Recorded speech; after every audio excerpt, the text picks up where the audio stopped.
What's up, everyone? This is the MacBook Pro M3 MAX, and I'm going to show you how to do a screen replacement. The model number is A2992, and you can see right here the OLED or Retina display is definitely damaged. So we're going to power it off here, and then we will get the bottom unscrewed, and I'll show you what screwdriver you're going to need to use. Grab your 4 PL screwdriver and unscrew all the screws on the bottom. I had to talk my friend out of doing an Apple Care warranty so then I could get my hands on doing this repair. So I got the part from the Apple self-service program, and I was hoping that it wouldn't have the screen artifacts, and I'll show you if it does at the end of the video.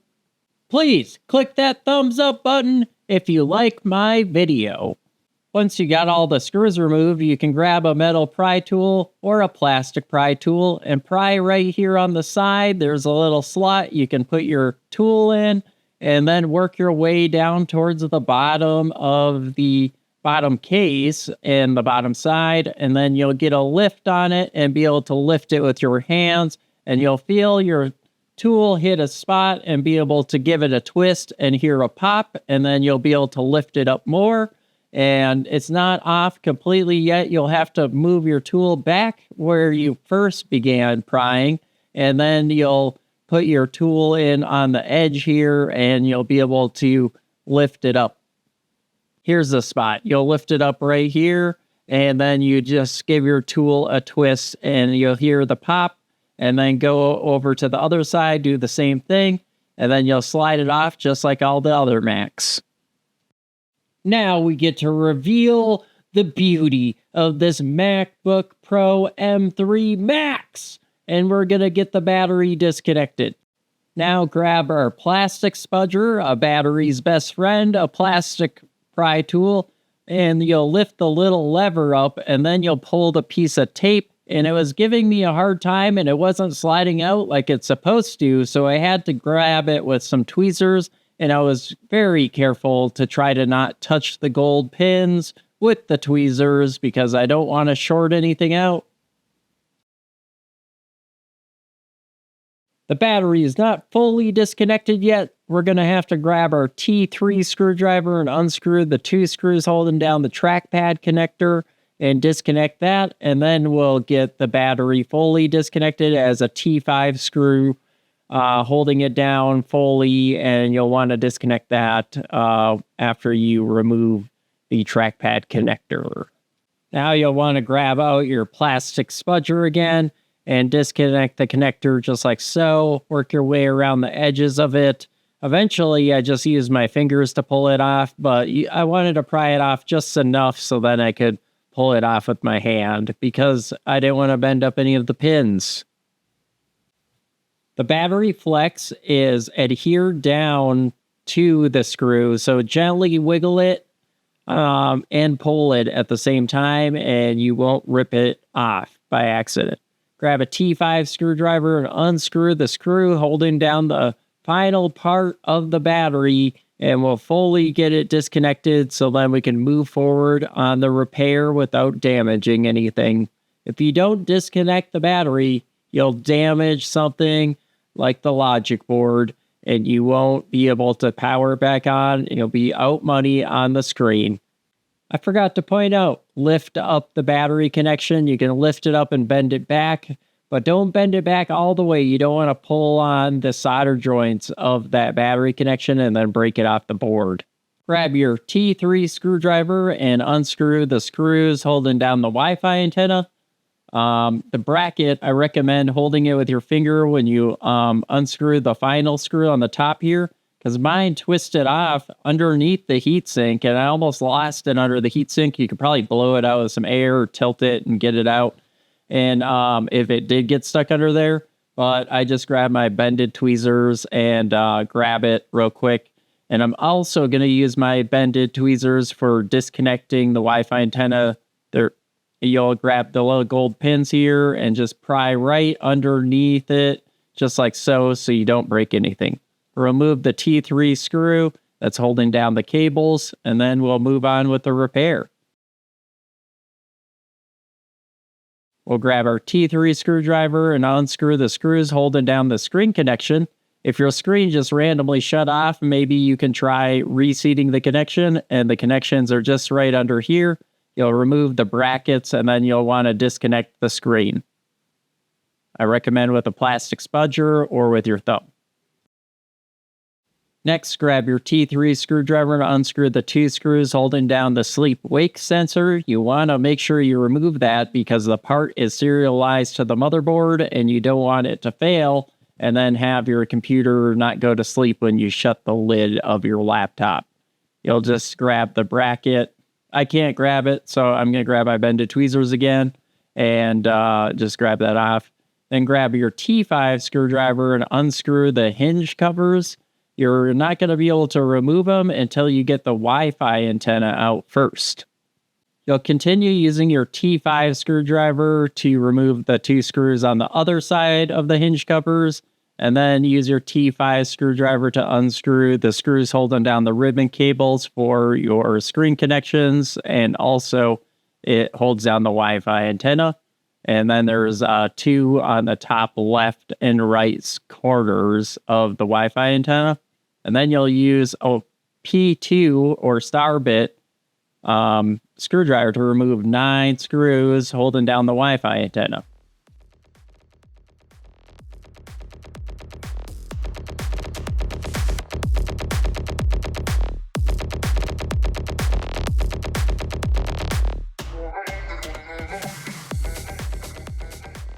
We'll grab out our T5 screwdriver and remove the 2 remaining screws holding down the Wi-Fi antenna.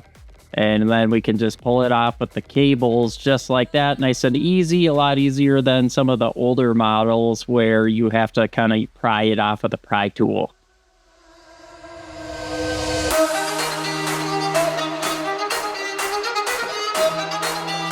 You're going to want to grab your plastic spudger and disconnect the lid angle sensor and use a P2 screwdriver or star bit screwdriver to remove the screw holding it down. You're going to have to replace the part. The part is paired to the screen, so if you don't want the screen artifact, you need to replace it. You'll remove the T8 screws on the hinges. You unscrew 2 of them and then leave the middle one there. And then you'll want to just loosen it. You don't want to fully loosen it, just loosen it that it's not thread locked to the hinge anymore. And then we'll show you how to get the screen off.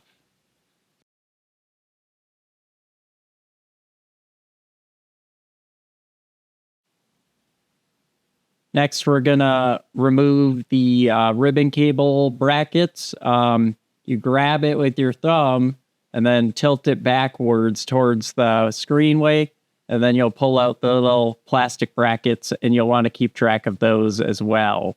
So we'll open it up all the way since we have the 2 screws still in the computer, the T8 screws on the hinge. Now we can unscrew both of those, and while it's tilted up, we'll be able to grab it at a certain angle here and then just pull it off just like so. You got the screen off.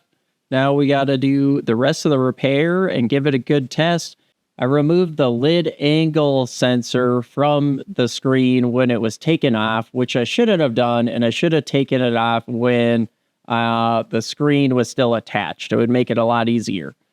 I'll show you the part I use. This is the part from the Apple self-service program, and I wanted to let you know it comes with the lid angle sensor, and you have to replace it when you do the repair. Otherwise, you'll end up with a screen artifact, and I actually didn't do this in this video originally and had to take down the video, redo the whole video voice recording, so then you guys will know how to do it the right way. You'll have to program the part at the end of the repair, and to do that, you'll first turn it on, and then you'll hold down the power button to get to your startup options, then hold Command D to go into diagnosis mode, and then you'll connect it to Wi-Fi and you'll pair the part.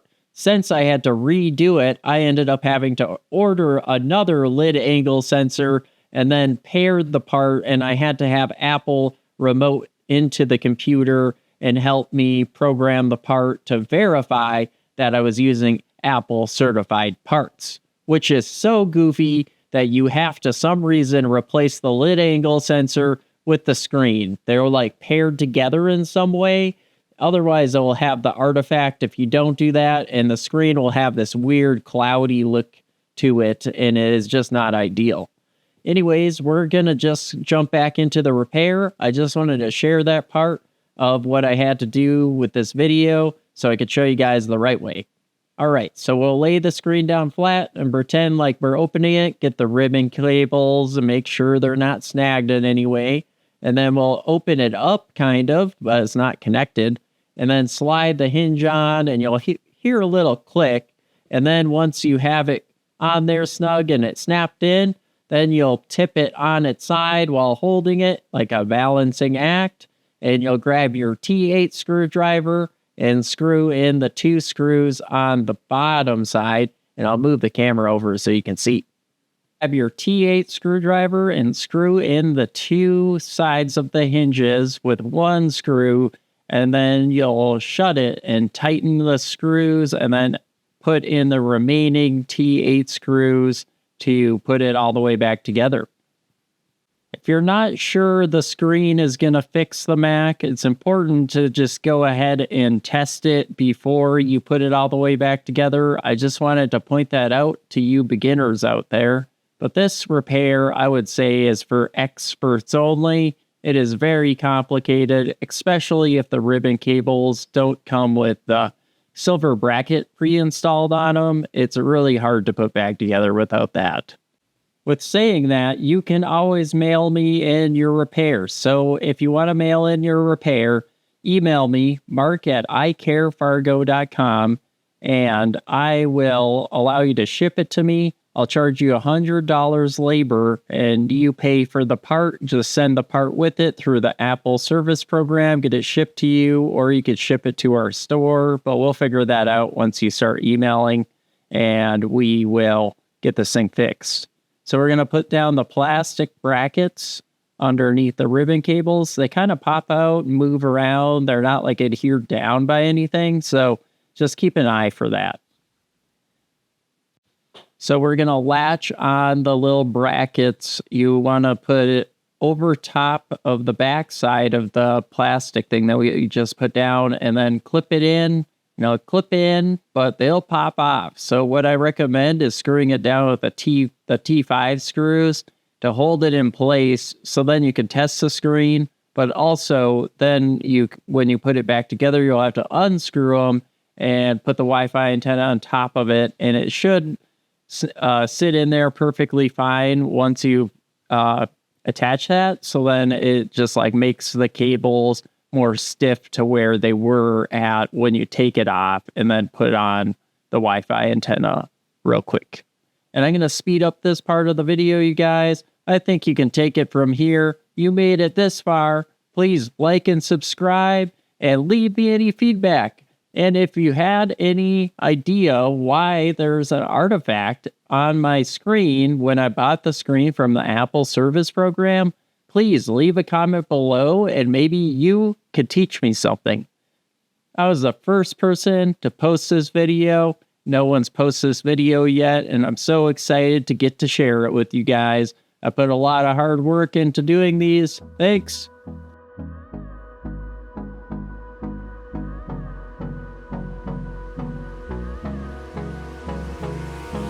Hold me close till I get up. Time is barely on our side. I don't wanna waste what's left.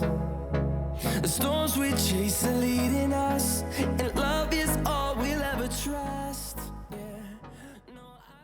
Even with the brackets pre-installed, I'm already having problems with like connecting it on. So what I do is I actually end up screwing them down, and then I connect it to the logic board. And then after that, you'll want to screw down the connectors, the T3 screws, and then unscrew the T5 screws, put the Wi-Fi antenna down real quick.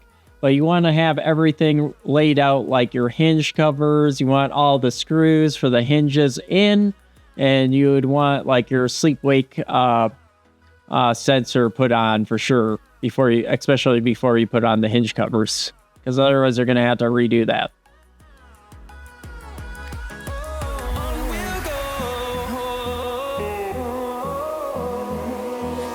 Finding life along the way, melodies we haven't played. No, I don't want no rest. Echoing around these walls, fighting to create a song. I don't wanna miss a beat. And on we'll go, through the wastelands, through the highways, till my shadow turns to sun rays. And on we'll go, through the wastelands, through the highways, and on we'll go.